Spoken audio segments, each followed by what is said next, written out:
والسلام على رسوله الأمين وعلى آله وصحبه أجمعين ومن تبعهم بإحسان إلى يوم الدين أما بعد. شیخ الالبانی رحمہ اللہ کی کتاب صفت صلاۃ النبی صلی اللہ علیہ وسلم کا درس جاری ہے، جس میں نماز کے اہم مسائل پر، نماز کے طریقے پر گفتگو ہو رہی ہے. اس سے قبل کے درس میں قیام کے متعلق ہم نے گفتگو مکمل کی تھی.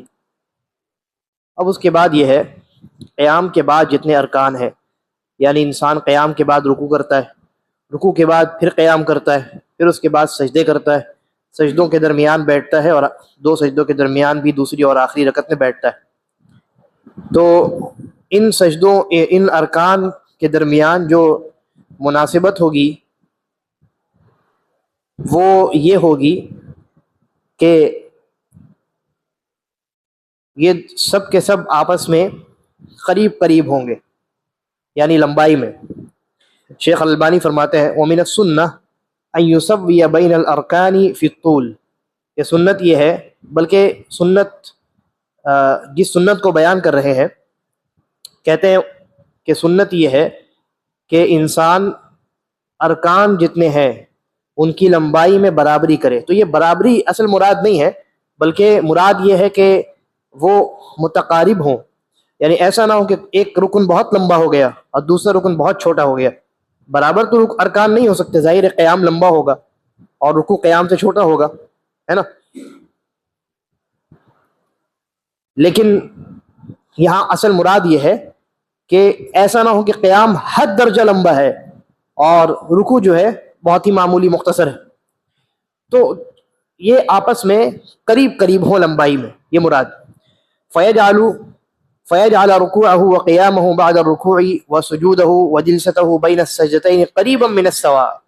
یہ کہا نا کہ انسان اپنے رکوع کو، اپنے قیام کو، رکوع کے بعد والے قیام کو، اور اپنے سجدوں کو، اور دو سجدوں کے درمیان بیٹھنے کو، ان تمام ارکان کو آپس میں برابر لمبا کرے.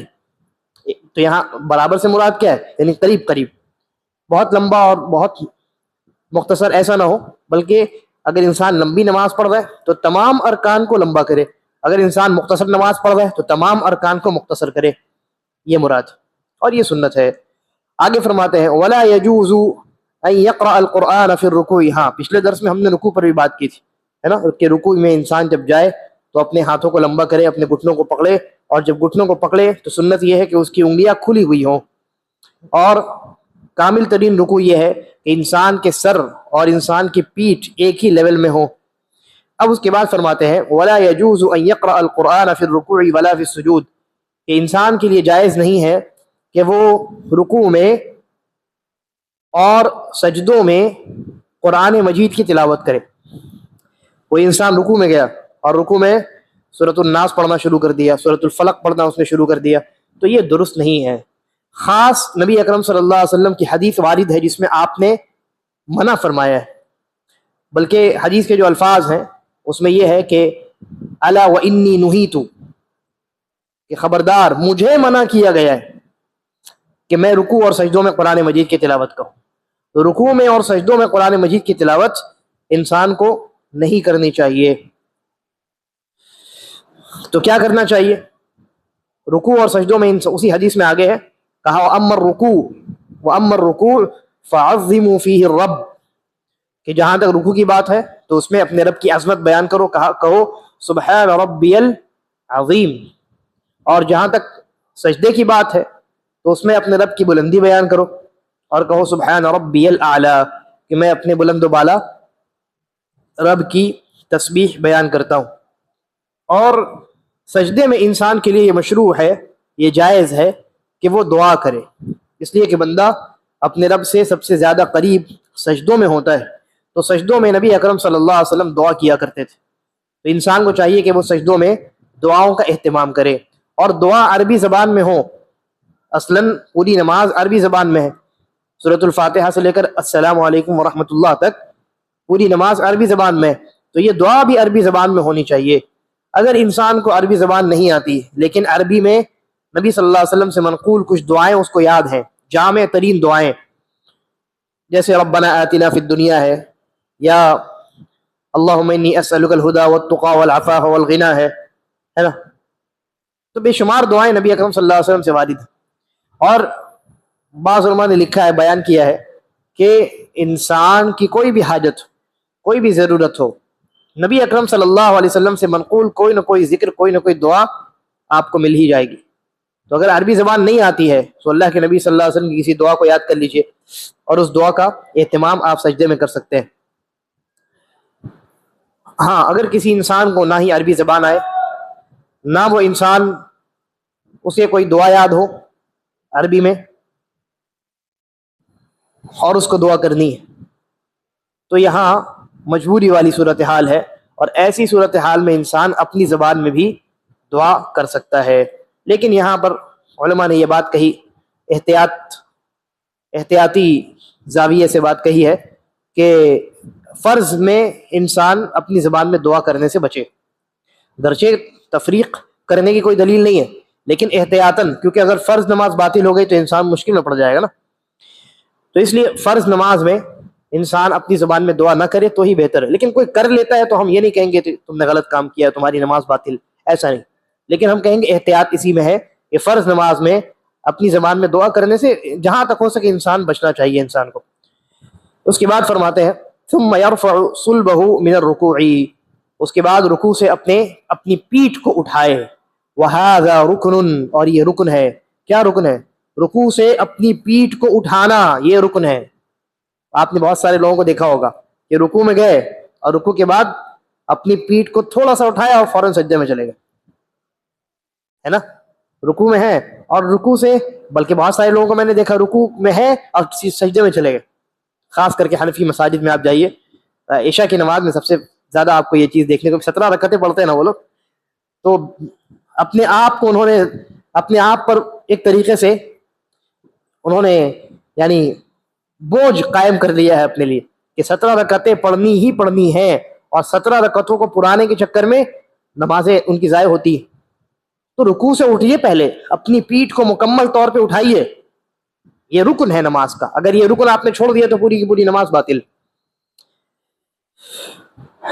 اس کے بعد فرماتے ہیں شیخ البانی وَيَقُولُ فِي أَثْنَاءِ الْاِعْتِدَالِ سَمِعَ اللَّهُ لِمَنْ حَمِدَهُ وَهَذَا واجب. انسان جب رکوع سے سر اٹھائے تو انسان کو کہنا چاہیے، کیا کہنا چاہیے؟ سمع اللہ لمن حمدہ، اس اللہ نے سن لیا کہ جس کی تعریف اس بندے نے بیان کی ہے، جس کی تعریف، جس کے لیے اس نے حمد بیان کی ہے، تعریف کی ہے، اس اللہ نے سن لیا. اور یہ واجب ہے. کس کے لیے واجب ہے؟ اس مسئلے میں اہل علم کے درمیان اختلاف.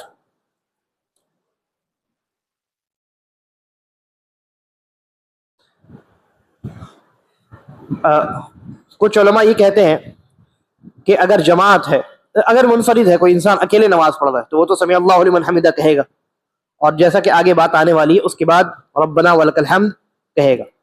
لیکن اگر جماعت چل رہی ہے تو امام اگر ہے تو امام بھی سمع اللہ لمن حمدہ کہے گا اور ربنا ولک الحمد کہے گا اس کے بعد. لیکن کچھ علماء نے کہا کہ اگر آپ امام نہیں ہیں اور آپ اکیلے نماز نہیں پڑھ رہے، آپ جماعت میں شامل ہیں، تو امام سمع اللہ لمن حمدہ کہے گا، آپ صرف ربنا ولک الحمد کہیں گے. یہ ایک قول ہے علماء کا. یعنی مقتدی کو انہوں نے کہا کہ مقتدی ربنا ولک الحمد کہیں گے، سمع اللہ لمن حمدہ مقتدی نہیں کہیں گے. یہ ایک قول ہے.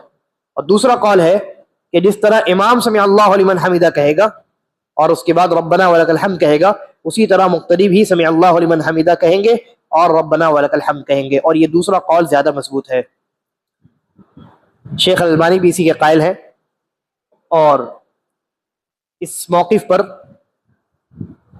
دو دلیلیں. ایک عام دلیل ہے، وہ یہ ہے کہ نبی اکرم صلی اللہ علیہ وسلم نے فرمایا انما جعل الامام لیؤتم به فاذا كبر فكبروا واذا ركع فاركعوا الى اخر الحديث، کہ امام اس لیے بنایا گیا ہے تاکہ اس کی اقتداء کی جائے. تو امام جب تکبیر کہے تو تکبیر کہو، اور جب رکوع کرے تب رکوع کرو، آخر تک اللہ کے نبی نے بیان فرمایا. تو اس روایت میں دیکھیے امام کی اقتداء کا حکم دیا گیا، یعنی امام تکبیر بھی کہے تو تکبیر کہو. تو امام جب سمع اللہ لمن حمدہ کہے تو مقتدی بھی کہنا چاہیے، مقتدیوں کو بھی، کیونکہ وہ اقتداء کر رہے ہیں، ان کی پیروی کر رہے ہیں. یہ عام دلیل ہو گئی. اور خاص دلیل جو ہے سنن الدارقطنی میں صحیح سند کے ساتھ منقول ہے، نبی اکرم صلی اللہ علیہ وسلم نے فرمایا کہ امام جب سمع اللہ لمن حمدہ کہے فلیقل من وراءہ، تو جو امام کے پیچھے ہے ان کو بھی سمع اللہ لمن حمدہ کہنا چاہیے، اس لیے یہ موقف زیادہ مضبوط ہے۔ اب جن علماء نے کہا کہ نہیں مقتدی صرف سمع اللہ، صرف ربنا ولک الحمد کہیں گے، ان کے پاس بھی دلیل ہے لیکن وہ دلیل ذرا کمزور ہے۔ ان کی دلیل کیا ہے؟ ان کی دلیل یہ ہے کہ نبی اکرم صلی اللہ علیہ وسلم نے فرمایا کہ جب امام سمع اللہ لمن حمیدہ کہے تو تم ربنا ولک الحمد کہو۔ تو کہا دیکھیے اللہ کے نبی نے فرمایا نا کہ جب امام سمع اللہ لمن حمیدہ کہے تو تم ربنا ولک الحمد کہو، اس کا مطلب یہ نکلا کہ سمع اللہ لمن حمیدہ مت کہو۔ تو شیخ الالبانی نے بڑی تفصیل وہاں پہ تذکرہ فرمایا ہے، تفصیل کے ساتھ ذکر کیا ہے کہ اس حدیث میں یہ مذکور ہے کہ مقتدی کو کیا کہنا ہے، یہ مذکور نہیں ہے کہ مقتدی کو کیا نہیں کہنا ہے۔ یہ ہے کہ امام جب سمع اللہ لمن حمیدہ کہے تو مقتدی ربنا ولک الحمد کہے گا، لیکن یہ نہیں ہے کہ مقتدی سمع اللہ لمن حمیدہ چھوڑ کر کے ربنا ولک الحمد کہے گا۔ تو اس لیے اس سلسلے میں مضبوط اسٹینڈ اور موقف، راجح موقف جو ہے وہ یہ ہے کہ جس طریقے سے امام سمع اللہ لمن حمیدہ کہے گا، مقتدی بھی اس کے بعد سمع اللہ لمن حمیدہ کہے گا، امام اور مقتدی دونوں پھر ربنا ولک الحمد کہیں گے۔ یہی اس مسئلے میں مضبوط موقف ہے۔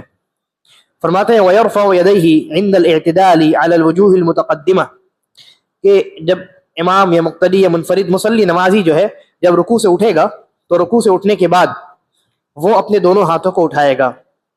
جب وہ کھڑا ہے رکوع کے بعد والے قیام میں تو دونوں ہاتھوں کو اٹھائے گا، اسی طرح اٹھائے گا جس طرح بیان کیا جا چکا ہے اس سے قبل کے درس میں، اور شیخ البانی نے ذکر کیا ہے کہ دو طریقہ ہے، ایک تو یہ ہے کہ رفع الیدین کندھے تک کیا جائے، اور دوسرا یہ کہ کان کی لو کے برابر میں اپنے ہاتھوں کو اٹھایا جائے۔ تو دونوں طریقے پر رفع الیدین کیا جا سکتا ہے۔ اسی طرح سمع اللہ لمن حمیدہ کہ کہنے کے ساتھ ساتھ ہاتھ اٹھایا جائے یا اس کے بعد ہاتھ اٹھایا جائے، دونوں ہی طریقہ درست ہے۔ اس کے بعد فرماتے ہیں ثم یقوم معتدلا مطمئنا، اس کے بعد امام اور مقتدی یا منفرد نمازی اگر ہے تو سمع اللہ لمن حمیدہ اور ربنا ولک الحمد کہنے کے بعد وہ اعتدال کے ساتھ، اطمینان کے ساتھ کھڑا ہو جائے۔ ایسا نہ ہو کہ فوراً کھڑا ہوا اور فوراً ہی سجدے میں چلا گیا، رکوع سے سر اٹھایا، کھڑا ہوا اور فوراً چلا گیا، بلکہ کچھ دیر اطمینان کے ساتھ، اعتدال کے ساتھ کھڑا رہے۔ حتی یأخذ کل عظم مأخذہ، یہاں تک کہ انسان کی جو ہڈیاں ہیں وہ اپنی جگہ پر واپس آ جائیں۔ یعنی انسان جب قیام کی حالت میں رہتا ہے تو اس کی پیٹھ سیدھی رہتی ہے، ہڈیاں اپنی جگہ پر، قیام کی حالت میں جن جگہوں پر ہڈیوں کو رہنا چاہیے ہے نا، تو اس طرح ہڈی ہو جائے تب انسان کو پھر دوسرے رکن میں منتقل ہونا چاہیے۔ اور یہ رکن ہے، یہ تو ہر رکن میں یہ واجب ہے، ہر رکن میں انسان پر ضروری ہے انسان کے لیے کہ وہ اعتدال اور اطمینان کے ساتھ اس رکن میں ٹھہرا رہے، اس کے بعد دوسرے رکن میں منتقل ہو۔ اس کے بعد فرماتے ہیں وَيَقُولُ فِي هَذَا الْقِيَامِ، کہ انسان جب رکوع سے سر اٹھائے گا اور قیام کرے گا تو اس موقع پر کہے گا ربنا ولک الحمد، اے اللہ اور تیرے ہی لیے، اے ہمارے رب تیرے ہی لیے حمد ہے، تعریف ہے۔ کہتے ہیں وَهَذَا وَاجِبٌ عَلَى كُلِّ مُصَلٍّ، جیسا کہ میں نے کہا کہ یہ ہر نمازی پر واجب ہے، وَلَوْ كَانَ مُؤْتَمًّا، گرچہ وہ مقتدی ہو، فَإِنَّهُ وِرْدُ الْقِيَامِ، اس لیے کہ یہ قیام کا ذکر ہے۔ تو قیام کا ذکر جیسے رکوع کا ذکر سبحان ربی العظیم ہے تو امام مقتدی دونوں پڑھتے ہیں، ویسے ہی یہ رکوع کے بعد والا جو قیام ہے اس قیام کا یہ ذکر ہے، ورد ہے، تو امام مقتدی دونوں پڑھیں گے۔ اما التسمیع فورد الاعتدال، اور جہاں تک سمع اللہ لمن حمیدہ کی بات ہے تو یہ اعتدال میں کھڑا انسان جب ہوگا، اعتدال کے لیے انسان سمع اللہ لمن حمیدہ کہے گا۔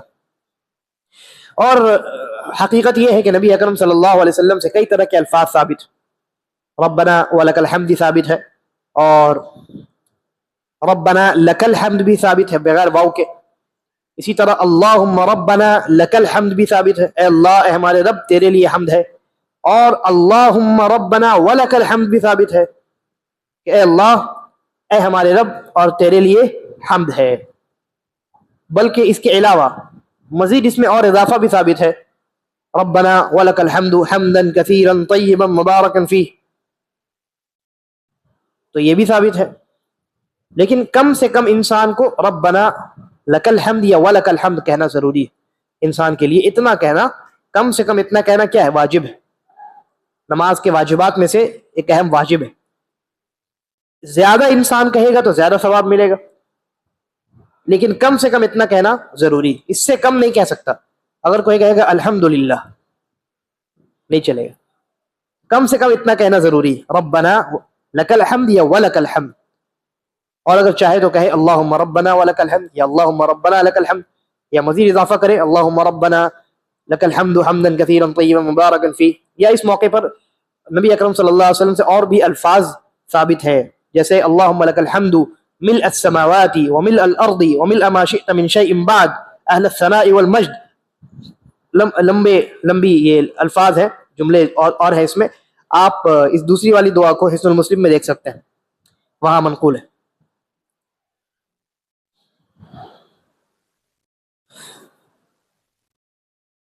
اس کے بعد کہتے ہیں وَيُسَوِّي بَيْنَ هَذَا الْقِيَامِ وَالرُّكُوعِ فِي الطُّولِ كَمَا تَقَدَّمَ. اس طریقے سے بیان کیا گیا کہ رکوع کے بعد والا قیام اور رکوع کی لمبائی اور رکوع کے بعد والا قیام، اس کی لمبائی، ان دونوں لمبائی کے درمیان بھی بہت زیادہ فرق نہیں ہونا چاہیے کہ رکوع بہت لمبا کر دیا اور رکوع کے بعد کچھ سیکنڈز کے لیے کھڑے ہوئے پھر فوراً سجدے میں چلے گئے. بلکہ کوشش کرنی چاہیے کہ قریب قریب ہو. جس قدر لمبا انسان رکوع کرے اسی قدر رکوع کے بعد قیام کرے. یہ سنت ہے. تو یہ رکوع کا معاملہ مکمل ہوا. اس کے بعد کہتے ہیں السجود، سجدوں کا ذکر. کہتے ہیں ثم یقول اللہ اکبر وجوباً، اس کے بعد اللہ اکبر کہے وجوباً یعنی واجبی طور پر. دیکھیے نماز میں تکبیرات کی دو قسمیں. کتنی؟ دو قسمیں. پہلی قسم ہے رکن کی اور دوسری قسم ہے واجبات کی. جو تکبیر رکن ہے وہ صرف ایک ہے، وہ ہے تکبیر تحریمہ، جس کے ذریعے نماز شروع ہوتی. اگر وہ آپ نے چھوڑ دی تو نماز باطل ہے، شروع ہی نہیں ہوئی نماز، کچھ نہیں کر سکتے، پھر سے کرنا پڑے گا. اور تکبیرات کی دوسری قسم ہے جو کہ واجب ہے، وہ تکبیرات انتقال ہے. تکبیرات انتقال یعنی ایک رکن سے دوسرے رکن میں جانے والی تکبیر. جیسے آپ قیام سے رکوع میں جا رہے ہیں اللہ اکبر بول کر، رکوع سے اٹھ رہے ہیں سمع اللہ لمن حمیدہ بول کر، اسی طرح پھر دوبارہ سجدوں میں جا رہے ہیں تو اللہ اکبر بول کر، ایک سجدے کے بعد دوسرے سجدے میں جا رہے ہیں اللہ اکبر بول کر. تو یہ جو باقی تکبیرات ہیں یہ واجبات کے درجے میں ہے، یعنی اگر آپ نے بھول کر ان کو چھوڑ دیا تو نماز صحیح ہے، لیکن اگر تکبیر تحریمہ کو بھول کر چھوڑ دیا تو نماز صحیح نہیں. تو رکن اور واجب میں یہ فرق ہے جیسا کہ بیان کیا جا چکا ہے. تو اس لیے شیخ نے کہا ثم یقول اللہ اکبر وجوباً، واجبی طور پہ انسان سجدے میں جانے کے لیے اللہ اکبر کہے. اور کہتے ہیں وَيَرْفَعُ يَدَيْهِ أَحْيَانًا. اب یہ مسئلہ جو ہے مختلف فی ہے. کہتا ہے جب انسان سجدے میں جائے تو کبھی کبھی ہاتھ اٹھا لے، یعنی کبھی کبھی رفع الیدین کر لے. اب ہم نے تو رفع الیدین ہم نے سنا کہ تکبیر تحریمہ کے موقع پر ہے، دوسرا رکوع میں جاتے وقت، تیسرا رکوع سے سر اٹھاتے وقت، اور چوتھا دوسری رکعت کے بعد تیسری رکعت کے لیے اٹھتے وقت. 4 مقامات ہو گئے، لیکن ایک مقام اور ہے اور وہ یہی مقام ہے سجدے میں جاتے وقت کبھی کبھی انسان تکبیر تحریمہ کر لے تو جائز ہے. نبی اکرم صلی اللہ علیہ وسلم سے کبھی کبھی وارد ہے، لیکن اس پر انسان کو ہمیشگی نہیں برتنی چاہیے کہ ہمیشہ ہی رکوع میں، ہمیشہ ہی سجدے میں جاتے ہوئے رفع الیدین کر کے جا رہا ہے. ایسا نہیں کرنا چاہیے، کیونکہ اکثر روایات میں صرف 4 مقامات کا ذکر ہے. کچھ روایتیں ایسی ہیں جن میں سجدے میں بھی رفع الیدین کا ذکر ہے. بخاری میں ابن عمر رضی اللہ عنہ کی جو روایت ہے، مشہور روایت، اس میں یہ ہے کہ وَكَانَ لَا يَرْفَعُ فِي السُّجُودِ، کہ اللہ کے نبی سجدوں میں رفع الیدین نہیں کرتے تھے. تو اس کا معنی کیا ہے؟ اکثر اوقات نہیں کرتے تھے. اور جن روایات میں ذکر ہے تو علماء نے کہا اس کا مطلب یہ ہے کہ کبھی کبھی کرتے تھے. دونوں حدیثوں پر عمل ہو جائے گا. تو کبھی کبھی کیا جا سکتا ہے، ہمیشہ نہیں کرنا ہے، کیونکہ نبی اکرم صلی اللہ علیہ وسلم سے ہمیشہ کرنا ثابت نہیں ہے.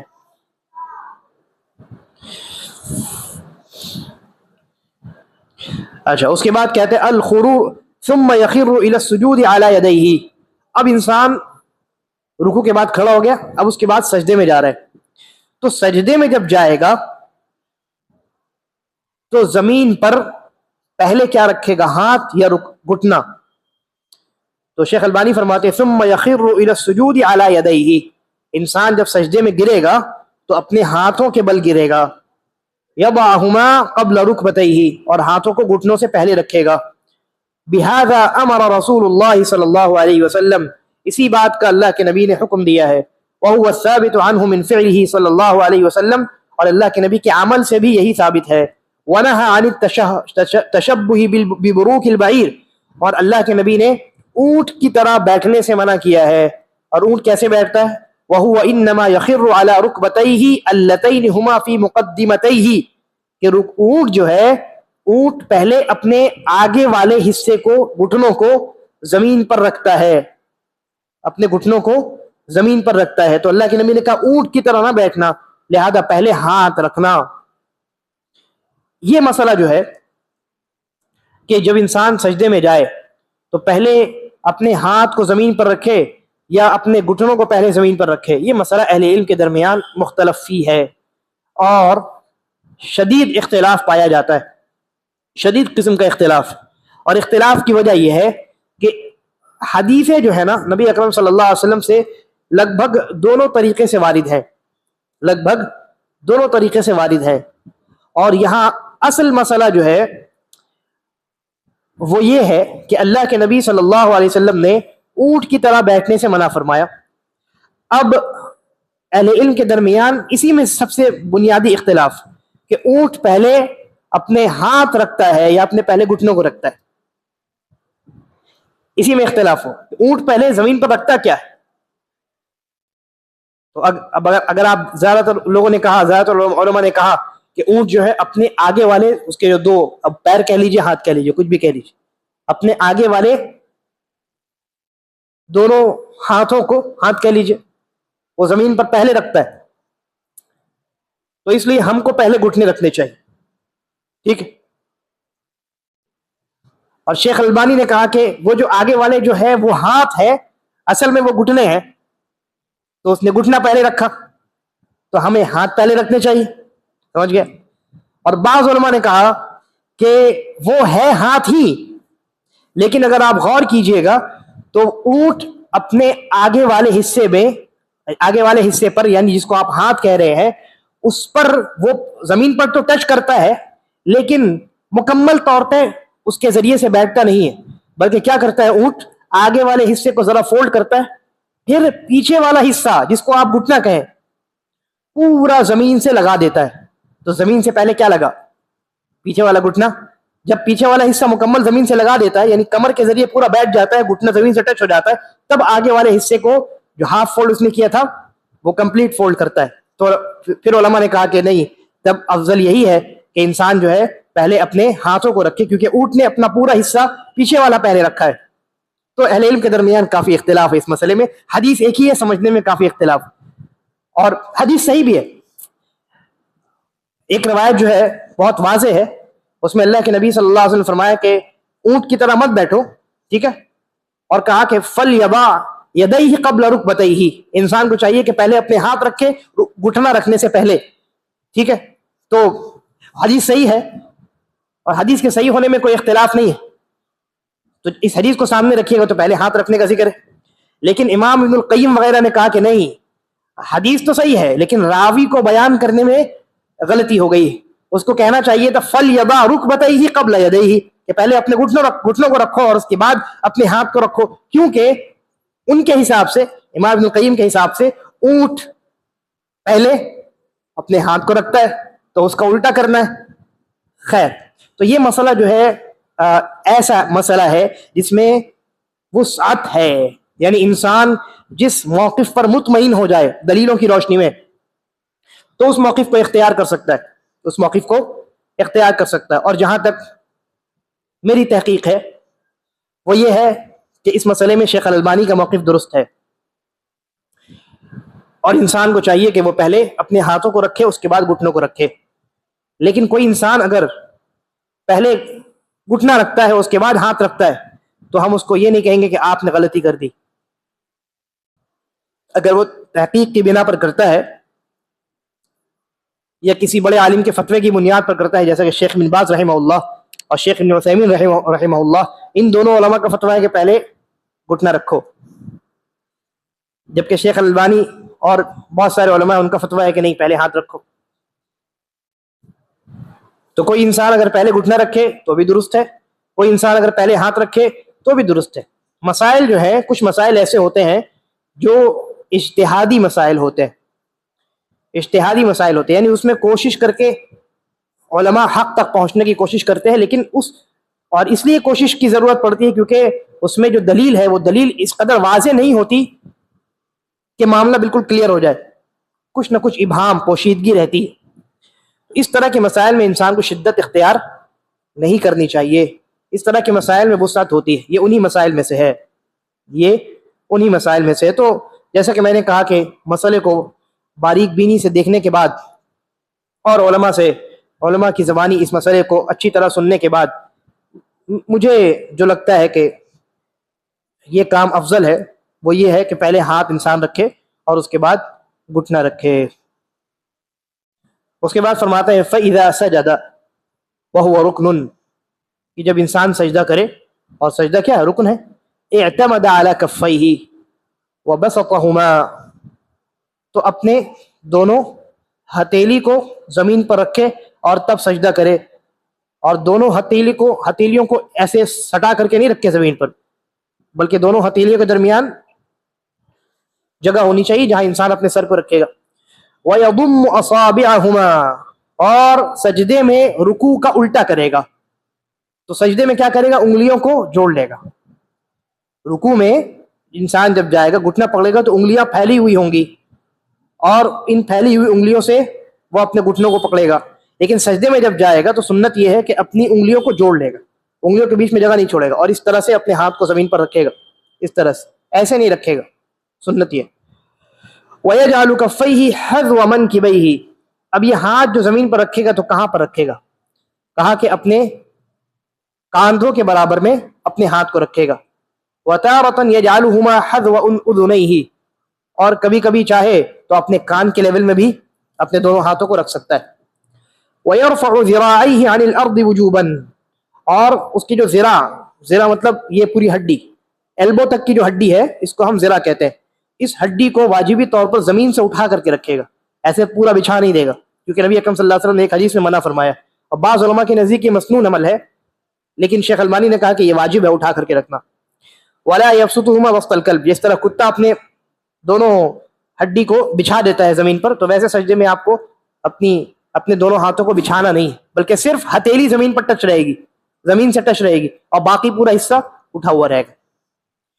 اچھا، کہا وَيُمَكِّنُ أُنُفَهُ وَجَبْهَتَهُ مِنَ الْأَرْضِ وَهَذَا رُكْنٌ، اور اپنی پیشانی اور اپنے ناک کو زمین سے ٹکا کر کے رکھے گا، اور یہ رکن ہے، ظاہر ہے کہ رکن ہے، کیونکہ نبی اکرم صلی اللہ علیہ وسلم فرمایا امرت ان اسجد علی 7 اعظم، مجھے 7 ہڈیوں پر سجدہ کرنے کا حکم دیا گیا ہے۔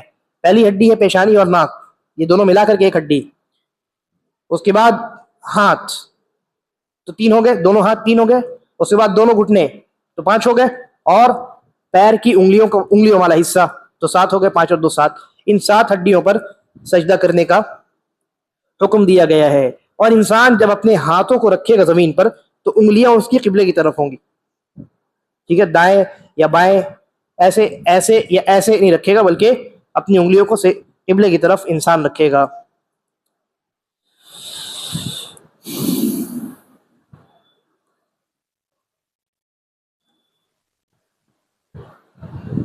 اس کے بعد فرماتے ہیں وَيُمَكِّنُ أَيْضًا رُكْبَتَيْهِ، یہاں آگے کی ہڈیوں کا ذکر ہے، پہلے تو کہا کہ اپنی پیشانی اور ناک کو زمین سے ٹکا کر کے رکھے گا، اس کے بعد کہا وَيُمَكِّنُ أَيْضًا رُكْبَتَيْهِ، اور پیشانی کے ساتھ ہاتھ بھی ٹکا کر کے رکھے گا، اور اپنے گھٹنوں کو بھی ٹکا کر کے رکھے گا زمین سے، وَكَذَا أَطْرَافَ قَدَمَيْهِ، اور اسی طرح اپنے پیر کے کناروں کو، یعنی انگلی والا حصہ، یہ پیر میں جو انگلیاں ہیں اس طرح سے ہم لوگ رکھتے ہیں نا سجدے میں، تو بس یہی۔ وَيَنصِبُهُمَا، اور اپنے پیروں کو کھڑا رکھے گا۔ وَهَذَا كُلُّهُ واجب، اور یہ تمام اعمال جو ہے 7 ہڈیوں پر سجدہ کرنا یہ ضروری ہے۔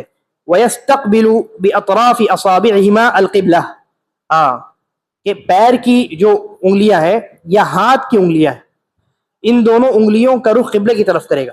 ایون پیر کی بھی جو انگلیاں ہیں تو انگلیوں کو کھڑا رکھے گا ایسا نہیں، بلکہ سنت ہے یہ کہ اپنے پیر کی جو انگلیاں ہیں اس کو فولڈ کر کے قبلے کی طرف کر لے. اس کو فولڈ کر کے اس طرح انگلیاں قبلے کی طرف رہیں ساری کی ساری, تو یہ سنت ہے.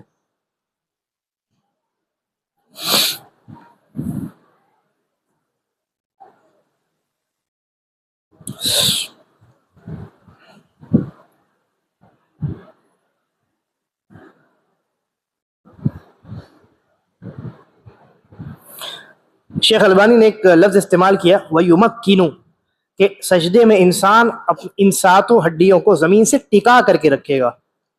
یہ اہم نقطہ ہے, اور بعض روایات پہ نبی اکرم صلی اللہ علیہ وسلم نے بھی یہ لفظ استعمال کیا ہے. ٹکانا مطلب سٹانا پریشر کے ساتھ, صرف ٹچ کرنا نہیں. تو انسان جب ٹکائے گا تو انسان کا پورا جسم جو ہے وہ ان 7 ہڈیوں پر زمین سے لگا ہوا رہے گا. یہ سجدے کا درست طریقہ ہے. اس لیے اگر کوئی انسان کسی اسپنج پر سجدہ کر رہا ہے تو ظاہر ہے کہ اسپنج کا اوپری لیئر جو ہے زمین سے ٹچ تو نہیں ہوگا. تو ایسے موقع پر انسان کیا کرے گا؟ انسان دباؤ ڈالے گا اپنے جسم کی 7 ہڈیوں سے. اسپنج پر اگر سجدہ کر رہا ہے, گدے پر سجدہ کر رہا ہے, تو دباؤ ڈال کر کے اپنے آپ کو ٹکائے گا, اور اس قدر دباؤ بنائے گا کہ اس کی اوپری لیئر نچلی لیئر سے ٹچ ہو جائے. وہ نچلی لیئر جو زمین سے ٹچڈ ہے. سمجھ میں آ رہی بات کہ نہیں آ رہی؟ نہیں سمجھ میں آ رہی. اسپنج ہے نا, تو یہ اوپری لیئر ہے اور یہ نچلا لیئر ہے, یعنی اس طریقے سے اسپنج ہے, یہ اسپنج. تو انسان جب اس کے اوپر سجدہ کرے تو یہاں پر پریشر ڈالے, اتنا پریشر ڈالے کہ یہ آپس میں سٹ جائے, تو گویا کہ اس نے زمین پر سجدہ کی. آج کل جو میٹرس لوگ استعمال کرتے ہیں اس پر کہیں صحیح, مطلب انسان صحیح سے اگر بیٹھے گا تو اپنے آپ کو سنبھالنا پڑتا ہے. تو اس طرح کے اسپنج پر انسان اگر سجدہ کرے یا اس طرح کے میٹرس پر سجدہ کرے تو اپنے آپ کو ٹکا کر کے سجدہ کرے. نہیں ٹکائے گا تو دائیں بائیں لڑک جائے گا, یا یہ ہوگا کہ کوئی حصہ کسی حصے کے ذریعے انسان نے دباؤ بنایا ہے اور کچھ حصہ جو ہے وہ صرف ٹچڈ ہے بس. اس لیے اس طرح کی چیزوں پر انسان جب سجدہ کرے تو اپنے جسم کو پریشر ڈال کر کے اس پر ٹکا دے اور اس کے بعد سجدہ کرے. لیکن افضل یہ ہے کہ یہ انسان زمین پر ہی سجدہ کرے. اگر ضرورت پڑ جائے تب کی بات ہو رہی ہے, کبھی مجبوری ہو جائے اور اسپنج یا اس طرح کے میٹرس پر سجدہ کرنا پڑے تب انسان اپنے آپ کو ٹکا کر سجدہ کرے.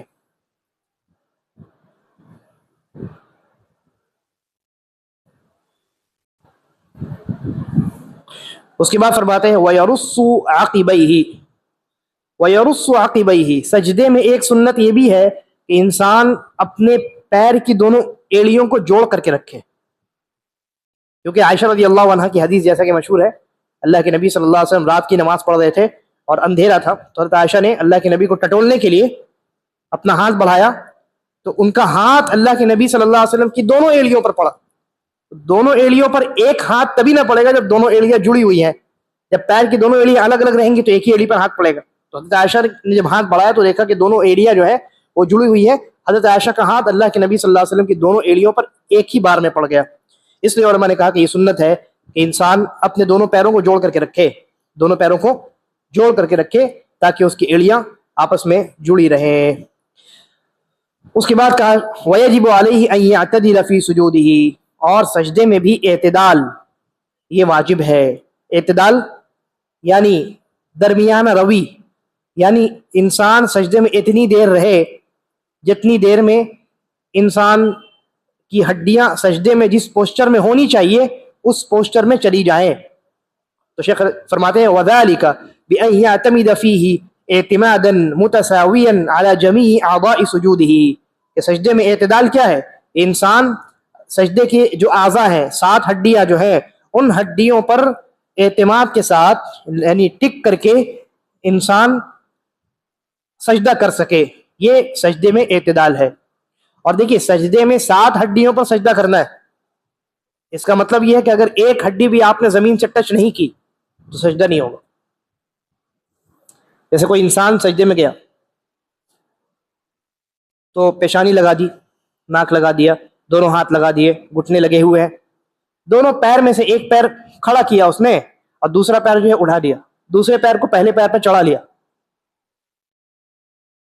تو 6 ہڈیاں زمین سے ٹچ ہیں، 6 ہڈیاں زمین سے لگی ہوئی ہیں، 7 ہڈی کو اس نے تو اٹھا لیا، سجدہ نہیں ہوگا، سجدہ نہیں ہوگا. تو 7 ہڈیوں پر انسان کو سجدہ کرنا ہے، 7 ہڈیوں پر ٹک کر کے انسان کو برابر طور پر سجدہ کرنا ہے اور سجدے میں رہ کر کے سجدے کا ذکر پڑھنا ہے. شیخ فرماتے ہیں ومن اعتدل فی سجودی ہکذا، انسان نے اس طرح سے اگر سجدہ کیا، فقد اطمئن یقینا، تو اس نے اطمینان حاصل کر لیا. والاطمئنان فی السجود رکن ایضا، اور سجدے میں بھی اطمینان، اعتدال کے ساتھ سجدہ کرنا اور کچھ دیر اس پوسچر میں رہنا، اتنی دیر کہ ہڈیاں اپنی جگہ پہ آ جائیں، یعنی ہڈیاں سجدے میں جس پوسچر میں ہونی چاہیے اس پوسچر میں آ جائیں مکمل طور، اور آنے کے بعد انسان کچھ دیر اسی حالت میں رہے، اس کو کہتے ہیں اطمینان، اس کو کہتے ہیں الطمأنینہ. اس کے بعد فرماتے ہیں وَيَقُولُ فِيهِ سُبْحَانَ رَبِّيَ الْأَعْلَى 3 مرات او اکثر، انسان سجدے میں سبحان ربی الاعلی پڑھے، 3 مرتبہ پڑھے یا اس سے زیادہ مرتبہ پڑھے، کم از کم 1 مرتبہ پڑھنا واجب ہے، کم از کم 1 مرتبہ پڑھنا واجب ہے. سوال، ایک آدمی سجدے میں گیا، جیسے عام طور سے مقتدی نمازی ہے، امام کے پیچھے نماز پڑھ رہا ہے، سجدے میں گیا، اس کا دماغ کہیں اور گھوم رہا ہے، 1 مرتبہ بھی اس نے سبحان ربی الاعلی نہیں پڑھا، تو ایسے انسان کی نماز کا کیا حکم ہے؟ آپ ابھی جماعت کو الگ رکھیے، ایک منفرد کی بات کیجیے، ایک آدمی اکیلے نماز پڑھ رہا ہے اور سجدے میں گیا، سبحان ربی الاعلی پڑھنا بھول گیا، 1 مرتبہ بھی نہیں پڑھا، تو اس کی نماز کا کیا حکم ہے؟ کیا حکم ہے؟ ہاں، نماز چوری کی اس نے؟ نہیں، بھول گیا غلطی سے، 1 مرتبہ بھی سبحان ربی الاعلی نہیں پڑھا اس نے، تو نماز کا کیا حکم ہے؟ ہاں، نہیں ہوگی نماز. اچھا، اور کوئی جواب؟ سجدے سہو واجب ہے، اور نماز ہوگی کہ نہیں؟ سجدے سہو کی بات ہو جائے گی. ماشاء اللہ، یہ ہوا درست جواب کہ رکوع اور سجدے میں جو ذکر ہے کم سے کم 1 مرتبہ پڑھنا، یہ نماز کے واجبات میں سے ہے. اور واجب کا اصول کیا ہے کہ بھول کر چھوڑنے سے نماز باطل نہیں ہوتی، لیکن سجدہ سہو واجب ہو جاتا ہے. تو کوئی انسان اگر سبحان ربی العظیم پڑھنا بھول جائے، جان بوجھ کے چھوڑے گا تو نماز باطل ہے، سجدہ سہو کام نہیں آنے والی. بھول جائے اگر تو نماز کنٹینیو رکھے گا، آخر میں سجدہ سہو کر لے گا. تو شیخ فرماتے ہیں کہ 3 مرتبہ پڑھے، کیونکہ نبی اکرم صلی اللہ علیہ وسلم سے 3 مرتبہ پڑھنا ثابت ہے، لیکن 1 مرتبہ پڑھنا واجب ہے، 2 مرتبہ بھی پڑھا جا سکتا ہے، اور 3 سے زائد جتنی مرتبہ انسان چاہے پڑھ سکتا ہے، اور اس کی کوئی حد نہیں ہے. البتہ علماء نے لکھا ہے کہ اگر کوئی امام ہے تو 9 مرتبہ سے زیادہ نہ پڑھے، تاکہ نماز بہت لمبی نہ ہو جائے اور مقتدیوں کے لیے سجدہ بھاری نہ ہو جائے.